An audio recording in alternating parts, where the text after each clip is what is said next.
So, boarding completed, all doors in flight. Fasten your seatbelts, please. I will take you on a journey across various jurisdictions in Europe with something to report from. And before we take off, I'd like to introduce my international flight attendants to you.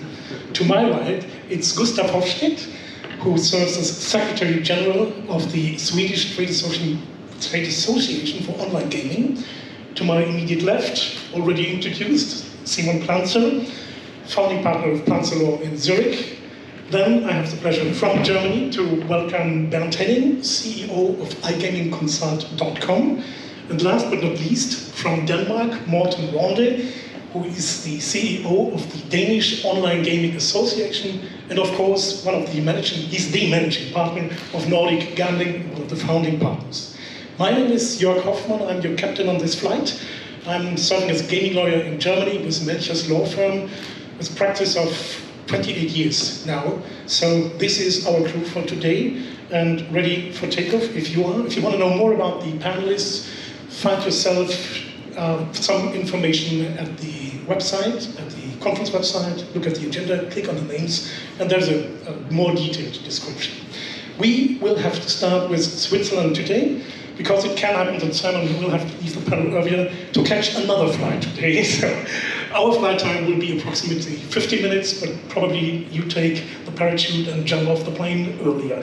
Simon, reporting something from the Switzerland, a couple of things are very interesting. First of all, at the moment, just right now, there's a new licensing regime pending. We are waiting for new land-based casino licenses to be granted to operators, existing operators, or whatever. Can you give us a brief information about what's going on at the moment?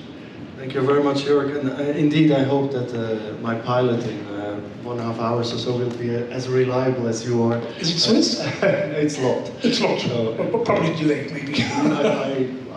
I might hope to some extent. Depending on the delay, I have to leave earlier or later. But thanks for the question. It's true, in Switzerland we are eagerly expecting the news on the new licenses. These licenses are defined for 20 years, so it's a very, very important decision to be taken actually formally by the federal government, prepared by the Department of Justice and Police. So there will be new licenses.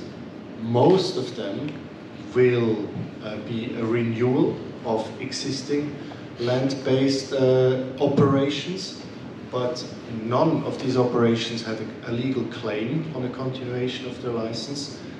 It's a concession system, and as you know, in a concession system, you don't have a legal right or legal claim on the concession. So this is a very, very important decision, and we are expecting this in the next few days and a couple of weeks. Why is this important also for online? Because under the Swiss rules, only the licensed land-based operations can offer legally online games. However, of course, international partners, be it international operators, international B2Bs, can partner with the casinos, and this is, of course, what happens because typically the land-based casinos would not have the know-how and technology to do all the work on their own. So this is a very important forthcoming decision, a decision that will give also security and planification ability to international partners or potential international partners, because they will know for sure who, as of 2025, will be in the market for 20 years.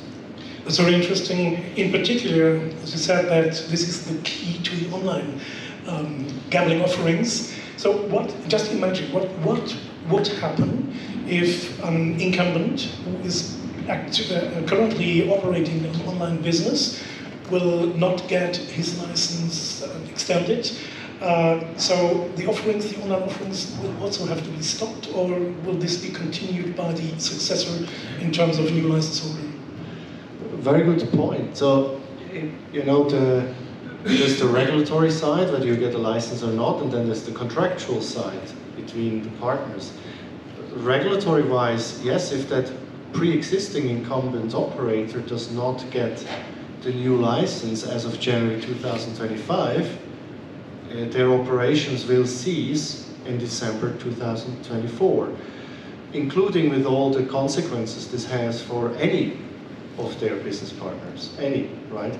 So it would leave the platform provider, it would leave the game providers, it would leave all other partners, including the landlord of the location. All of them, essentially, all their businesses would then, as a consequence, end for that operation. Of course, game providers, possibly also platform providers, might have several outlets, right? Game providers, very likely, several outlets, not just one. Where this leaves the partners behind contractually is a different question, whether this was properly addressed or not in the contract.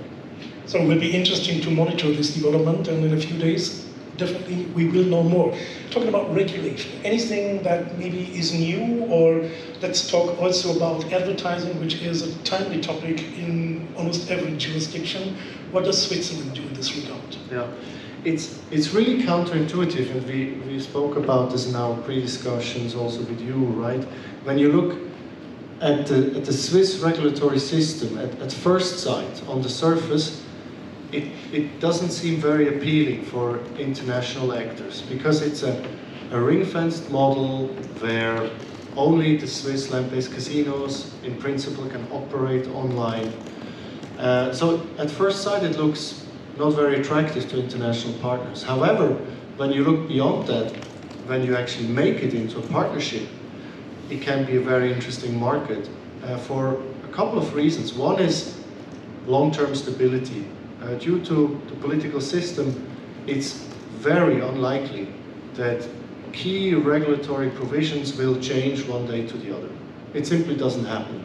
Things are done slowly, and if they are changed in Switzerland, they are done so in a very slow and pre-announced manner. The federal government is composed of essentially four parties, the four main parties, and the likelihood that there are significant changes in the composition of the government is near to zero. So this gives a lot of stability and predictability.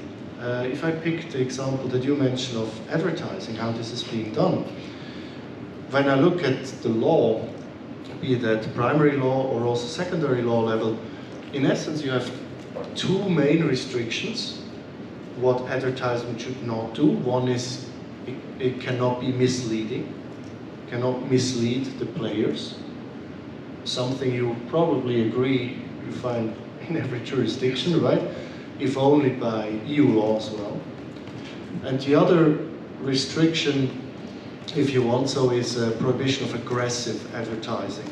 So it's not permitted to do cold calls, just calling up customers or potential customers. These are rather very common restrictions to the possibility to advertise. And then thirdly, I should mention, just overall, it's not permitted to go against your own social concept. So every casino has to define how they want to implement their responsible gambling principles. So of course, advertising, just as other aspects of the operations, cannot go against these principles of fair gaming, responsible gaming. But in essence, these are the only limitations. There are no advertising bans as we see them in many other European countries. So it's more or less what we know from typical consumer protection. Mm-hmm. Right. My final question before we cross the border to other jurisdictions across Europe, it's something that we cannot miss to discuss in the other jurisdictions, that's taxation. Is there anything to report from Switzerland about the development of taxes, the regulation of taxes, the revenues coming in from taxation? In the same spirit as what I said before, no, it's extremely stable. So no recent changes on the taxation side. There is a progressive tax defined in the law and ordinances, and it starts in the land-based from 40%, and in the online it starts at 20%. It's progressive. Of course, the expectation from the state is that a good share of the revenues stays for good causes, and in the casino industry a good cause is the pension fund, which otherwise would run into a deficit. So a good part of the revenues goes into that pension fund. No recent amendments. Thanks a lot for sharing your insights. We stick to another German-speaking country, which is Germany. Before Bernd is going to share his insights on developments from the angle point of view of the industry as an advisor, as a consultant, let me just give you a brief background information on what we are doing in Germany at the moment, where we are, and then probably which issues and challenges we are facing, which will then be answered by Bernd, of course.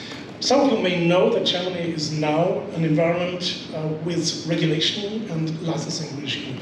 And at the moment we have licenses available, in particular for the private industry, for so-called virtual slot machines. These are slot machines only, for online poker and sports betting. It may surprise you, but it's not many stakeholders who so far were granted these licenses. Today we have 41 licenses for virtual slot machines. You can find them on the whitelist in Germany. It's just been extended, I think, yesterday for number 41, a new one. Then there are 5 online poker licenses and 31 sports betting licenses. That is not much for a country like Germany, where we expected a few hundred applicants to apply for a license. There is something which you would understand as typical online casino, which we now call online casino. It's a term the operators may not use because it's limited to a special sector. This is the bank holder games like roulette, baccarat, blackjack, if it's online, and this is not part of the license regime which works across the country from a new super regulator who can grant these licenses, and they are valid everywhere in Germany. But this can be applied for with the single lenders, the 16 German states. And they have the discretion to decide whether they want to operate these live games and table games online with companies they own, which would then be a monopoly, or grant these licenses to private operators. In this case, they are limited, the amount is limited to the amount of existing bricks and mortar licenses in these states. Would be 1 in Berlin, 3 in Hesse, and so on. Only 2 states decided to offer these to private market operators. This is Schleswig-Holstein and North Rhine-Westphalia. All the others will either offer nothing or do it with their own companies. For the time being, there is no single online casino license granted to nobody, so that means we are in a black market if players want to play roulette, for instance. Bernd will tell us a bit more about this later on. We can simply apply for license if we want to as operators, as long as we are reliable and meet all these requirements. There is no deadline in Germany, so it's still an option. But there are some challenges, there are some restrictions by the regulation, which is the interstate treaty, signed by 16 prime ministers of the 16 German states. It's not federal law, it's a treaty signed by and concluded by every German state. That's why it's a compromise, and that's why we have a lot of restrictions. There are deposit limits, there are, there is a time limit for the spin duration, which is 5 seconds per spin. No player wants to play 5 seconds. 3 seconds is the average duration in the market as demanded. We have a deposit limit which is standard of 1,000 euro, can be extended up to 30,000 euros per player per month, cross-operator based. There is a new server system which is in real time checking these tiers and make sure that one player cannot spend more than he's allowed to do so. All these things lead to the fact that we support the black market. This is also in combination with taxation and advertising. But it's not me to tell you something about it, it is Bernd. The floor is yours. Thank you, Joerg, for the overview and the introduction. Yeah, we had a couple of weeks ago an interesting conference in Berlin where the regulator and some associations from sports betting casino have taken part, and they spoke together, and it was interesting that the government and the regulator doesn't see the trend, and they explained it differently, that the total amount of tax they have seen coming in was decreasing dramatically, And due to some charts the associations have shown, it's calculated roughly that 70% of the sports betting and online casino turnover has been driven into the black market. This is due to restrictions of the sports betting program, what type of markets, what type of bets is allowed. So it means that the product itself compared to a black market one is not that attractive. Additional on that is the tax, which is 5.3%, and some other restrictions. And as Joerg mentioned, especially for, let's call it again, an online casino, it's not a pro online casino anymore.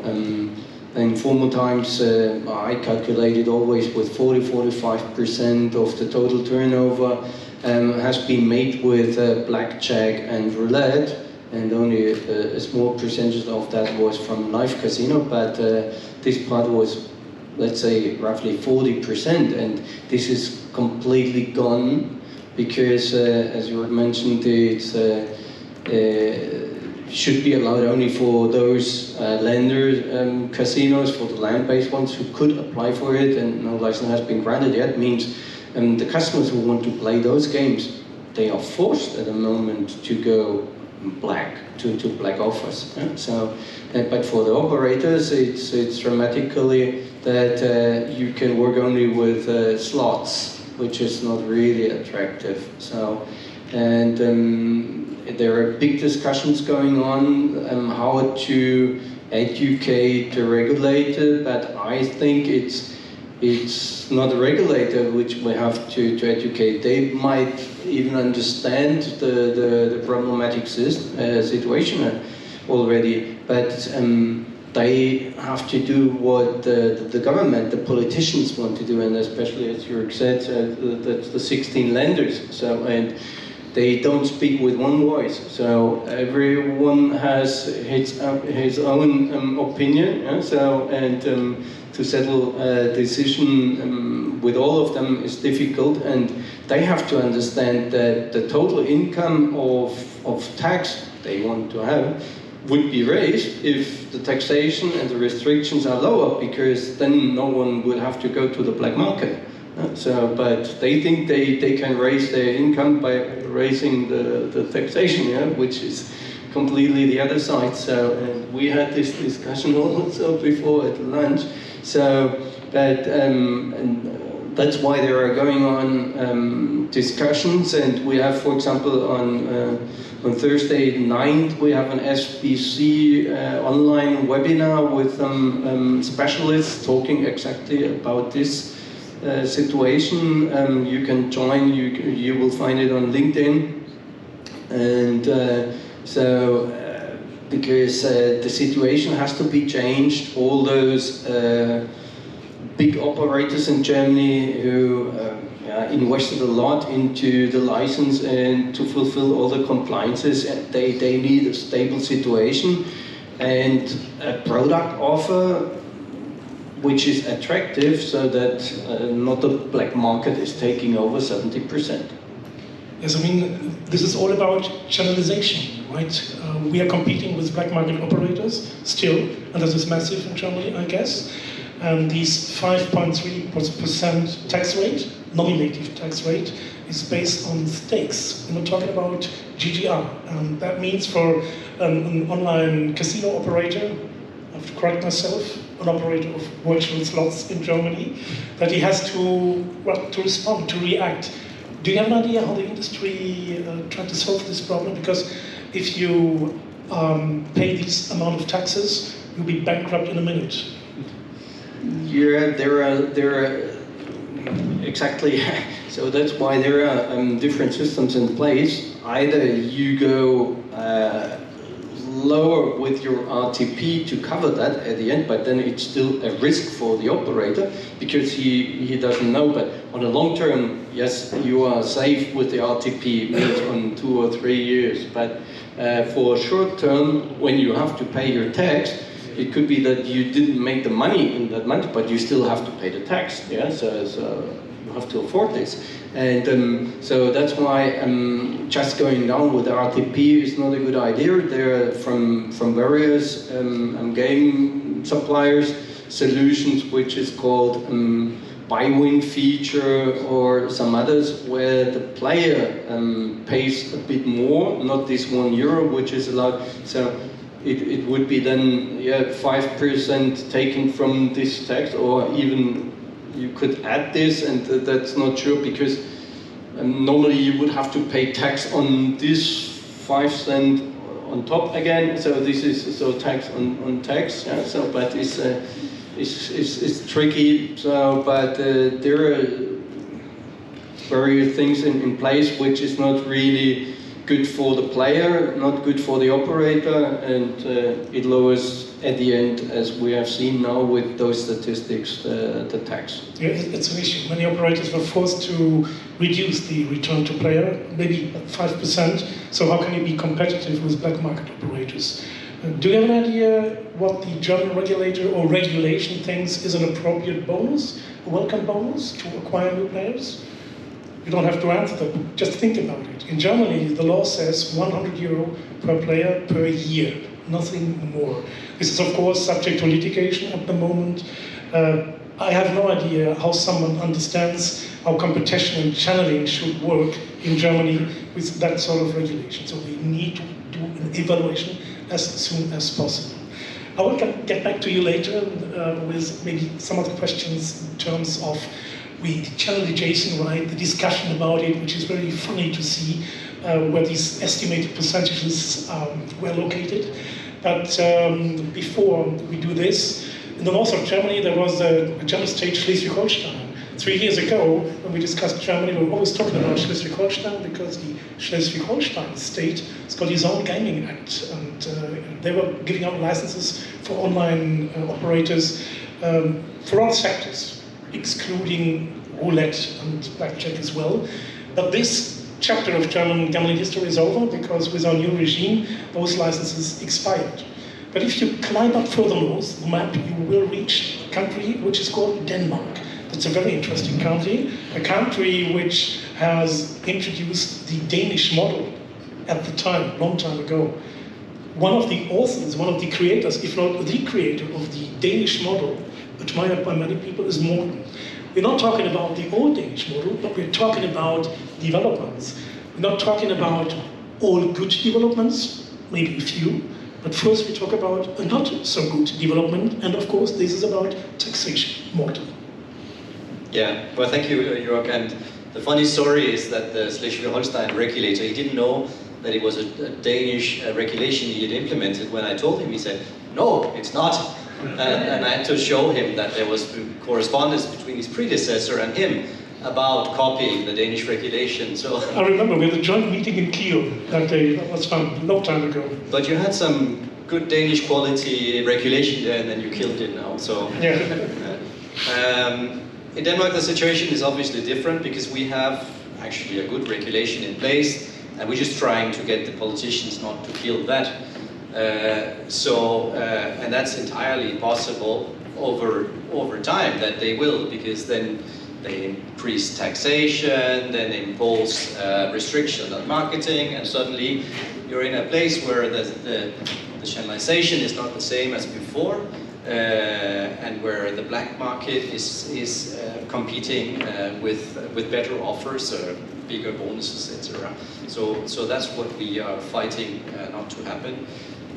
There are things happening at the moment. There have been political agreements that are being put into legislation now, which will impact our industry because there will be. We're waiting for regulation about B2B licensing, which we believe will come out in a couple of weeks.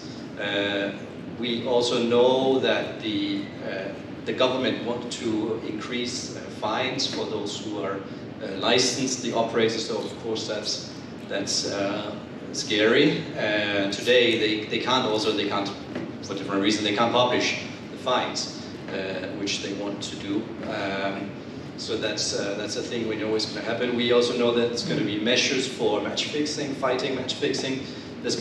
we already have a system where all the data, all the transactions being collected, but what they want to be able to do now is to uniquely identify every player and every bet they made across the betting operators. So from a match fixing perspective, this is obviously an effective measure.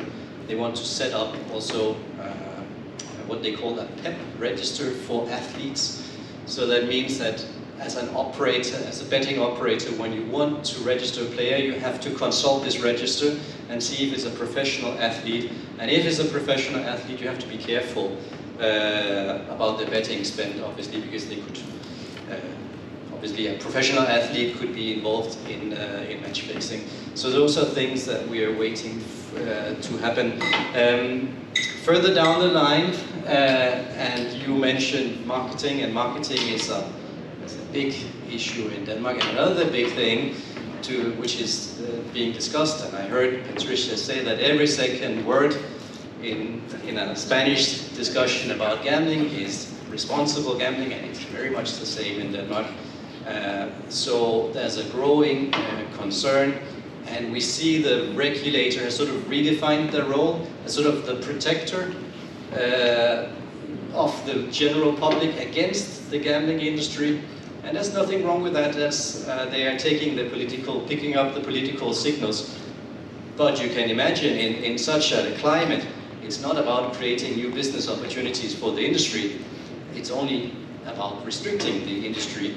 And we see that there are many proposals about restrictions of marketing, whistle-to-whistle ban, even full marketing ban, and other kinds of restrictions on bonusing. But we don't know where it's going, and I don't think that any political party in Denmark has a clear view on what it is that they really want. But they are meeting on a regular basis, and we believe that next year there will be some sort of agreement on some sort of restriction and player protection. So that's both very interesting to follow and a bit scary.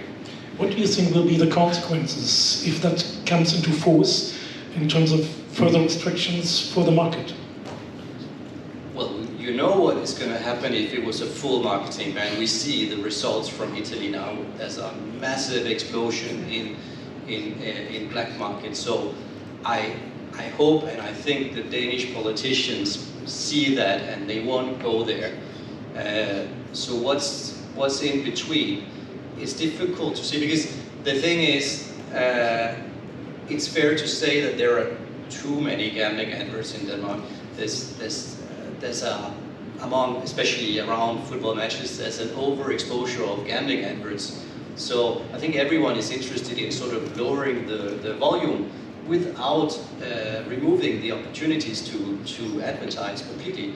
But it's difficult to find a good solution, and there's not much science around this. So, you know, it's just a lot of suggestions from people who think, yeah, let's do this, or maybe we could do that, but there's no really no good science about what actually works. And Simon can probably contribute to this, because he's actually done a study that was recently cited in Denmark by Mark Griffiths. I would like to hear more of that. Simon, if you want to share some information about your studies, that's the time to do it. You referred to a study I did with head of Wardle, I think so, colleague, yeah. Back then, on the impact of advertising on the propensity of problem gambling. And in essence, what we found doing this meta-study, analyzing all the research out there, an important finding that we found was the impact of advertising is significantly overestimated when it comes to problem gambling. It's overestimated, and it's very, very hard to measure in the first place. But one indicator that I think is very telling are the prevalence studies. When you look at the prevalence rates throughout many jurisdictions, you will actually often see that the development of these prevalence rates is very stable. And when you look at this stable development, and at the same time you had significant regulatory changes, such as, for instance, no regulated offer towards a regulated offer, no restrictions on advertising, essentially, to tough restrictions on advertising. And still this graph develops in a very stable way. So it would appear that the regulatory system and advertising specifically don't have that huge an impact as it is often portrayed. It's a most interesting finding, and probably the opposite of what politicians think about when they discuss advertising at the moment. So let's touch down in another beautiful Scandinavian country, which is Sweden, of course. Gustaf, can you share some information about latest developments in Sweden, regulation, for instance, and all the issues we have, and of course, we definitely talk about taxation too. Yes, Joerg, the most recent development in Sweden is actually a tax issue. The Swedish government, maybe 2-3 weeks ago, decided to propose a tax raise from 18% gross gaming revenue to 22% gross gaming revenue. That is, of course, not a lot in comparison to some other jurisdictions. Jurisdictions that are close to us geographically as well as culturally. I can look at Morten over there. I believe that you have 28%. I can also look at my Dutch colleague, for example, and they are at a level of 29.5% GGR. However, it is nevertheless quite a substantial raise for Sweden. And I do believe we have all been talking about the importance of channelization here, and obviously there is a price to pay when it comes to channelization when any government decides to raise the tax. Sweden is a fairly mature licensing regime, and the fundament works quite well. We stole a lot also from Denmark, so in that sense we are a lot like Schleswig-Holstein. They are happy to share. Because the Danes were first in Scandinavia to re-regulate the gambling market back in 2012. And Sweden came second in 2019 to re-regulate the gambling market. Have a safe flight back home, Simon. On time. On time, yes. And it all started very, very well with a channelization of above 90%, which was obviously a fantastic result. But it is interesting to listen to Simon, that is now leaving us, when he talks about the Swiss regulatory system, that yes, it is discriminatory, and yes, it's actually absurd that you have to hold a land-based casino to be able to offer online services. On the other hand, he is absolutely right, Simon, when he points to the fact that non-discriminatory licensing regimes, they tend to be rather unstable when they are launched. And that is, of course, due to super triggy, happy political stakeholders that over and over and over want to implement new layers of regulation. And the price that we usually pay is less channelization. So Sweden, it is a beautiful example of that. As I told you, Joerg, we went from plus 90% in channelization compared to, well, my association's latest figures from the spring of this year tell us that all competitive gambling, that is more or less all gambling except the lottery monopoly and the monopoly for land-based casino, but all other gambling is now down to 77%. So we have dropped significantly from the introduction of our licensing system in 2019. And it probably comes as no surprise that the online casino gambling vertical is the most vulnerable. And according to us, we are down to 72%. So more than every fourth Swedish krona, that's our national currency, is actually leaking out of the system today. And to make things worse, there is another we have this sport, or rather horse betting company called ATG in Sweden, and they also measure the channelization in Sweden. And according to their latest numbers that come from Q2 2023, online casino channelization is now down to 59%. And if that is correct, and I believe it is, we are actually quite close to those numbers that we had prior to the Swedish re-regulation of the entire gambling market. And for most jurisdictions, what is the main reason to launch a licensing system? What is the main reason to go from a monopoly to a licensing system? Bad channelization. And the problem here is obviously that you only get one chance, because what are we going to do if we fail during a decade or so with the licensing regime that we have? We cannot introduce another regulatory framework. So that is obviously something to look very closely on. Do you think there's a chance to get these players back? I remember Morten mentioned Italy. That was the same thing with Italy. When they were too restrictive in the beginning, the channelization rate was very poor, very low. After a few years, they changed it, allowed more products and removed some restrictions, and almost overnight, the figures skyrocketed and players came back to the licensed market. So is someone going to wake up in Sweden, politicians, and realize what is the outcome of what we've done now? Will this take time, or will it be impossible? I certainly believe it's possible, but it will be difficult. To mention one Swedish restriction regarding the sportbook portfolio is that there are certain elements within the sportbook portfolio that you are prohibited from betting on in the national licensing system. For example, football in lower Swedish divisions. So if you are interested in betting in those divisions, if you bet on Swedish soil, you have to gamble on the black market. The problem with this is obviously that we lose that kind of betting, but it has also shown that we actually lose a lot more than that, because the punter, the consumer, when she or he notices that you can actually bet on lower divisions in Swedish football on the black market, those consumers are actually offered the whole gambling portfolio on the black market.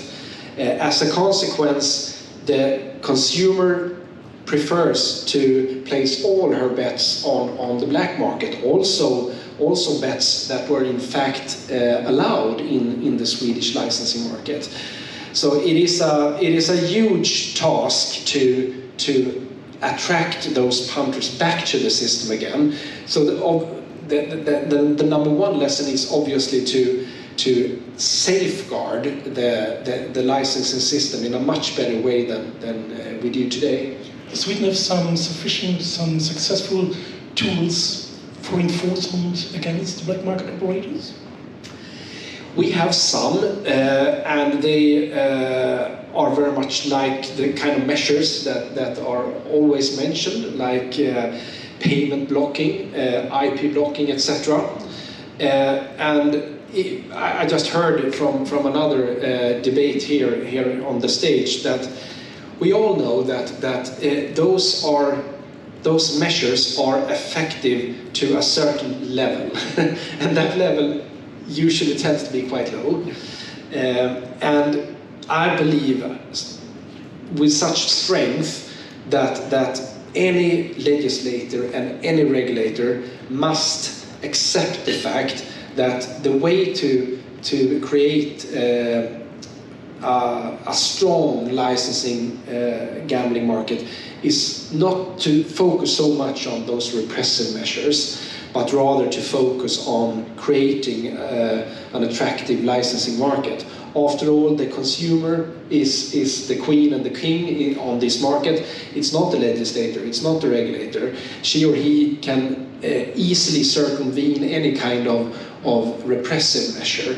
So you have to, as a legislator and a regulator, focus on creating the attractive market. And that is the bitter pill, that's the bitter medicine for any legislator and any regulator to swallow, because what it means in practice is to allow a certain amount of bonus systems, to allow a wide and broad betting portfolio, etc., etc., and that is difficult.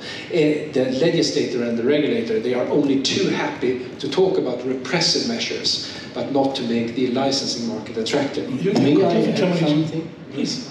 Yeah, so what we all should look into it, and I had a discussion with Morten before, so it's not only the gambling tax and the generalization for the sports betting and the casino, it's also, we have established corporate operators in every country, and they want to have a stable system to protect their investments, so protect their employees. So it's the gambling tax, but it's also the income tax of all the employees who work in the country. So if the money has to go out to the black market, it's not earned in the country, it's not spent in the country anymore. So this is, it's much bigger, the picture. So. Of course, and if I just may comment on that, I believe that my jurisdiction, Sweden, is one, not the only one, but a jurisdiction that actually invented and created many successful online gambling companies some 15, 20 years ago. And all of them were actually prohibited to employ people in Sweden. So they all left to Malta and London and Gibraltar and elsewhere. And well, that train has left, so to speak. Right. Thank you very much. Our last stop will be in another Scandinavian country. It's Finland. Something big happens there, and maybe Gustaf and Morten, you will simply give us a brief insight on what's going on there. It's a U-turn from monopoly to regulation and licensing, right? Yes. Is it okay if I start, Morten? Yeah. Yeah. To begin with, I think that both Morten and I can agree on that Finland geographically perhaps do not belong to Scandinavia, but that's another story. It certainly belongs to the Nordics, but it really doesn't matter. But they do not belong to the Scandinavian peninsula, so to speak. But anyway, let's talk about the important thing, namely that Finland is most likely, we're not certain, but it is most likely about to abandon its monopoly system once again in favor of a licensing system. And they are quite open that they look, they observe the fairly successful systems in Denmark and in Sweden, and that they want to implement something like that in their own jurisdiction as well. The channelization for Veikkaus, the Finnish state monopoly operator, is extremely bad. For example, fixed odds betting, the market share for the monopoly in Finland is 8%, not 80, 8%. So the state operator is really eager to implement this licensing system quite fast. And what is fast then? Well, as I understand, the schedule is 1st of January 2026. Morten may correct me if I'm wrong, but I believe that is what they are aiming for. So there are probably more elks on the road than loyal players in Finland. Right. Well, you'll be happy to have the last word, I guess. Would you like to add something with regard to Finland? No, I only observe it from the outside, as I'm sure Gustaf does as well. But I'm amazed at how little a discussion, how little it is politically a matter in Finland. Completely different from how it is in Germany, I imagine, and in the Netherlands.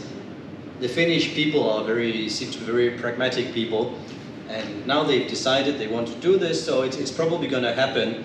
And there's not going to be a lot of political resistance against the whole process, and we hope that there won't be any nasty surprises as we see in other countries. And I think just to add on the schedule, I think it's being put in Parliament already in the beginning of 2025, which means that there already has to be like a draft out maybe already in 24.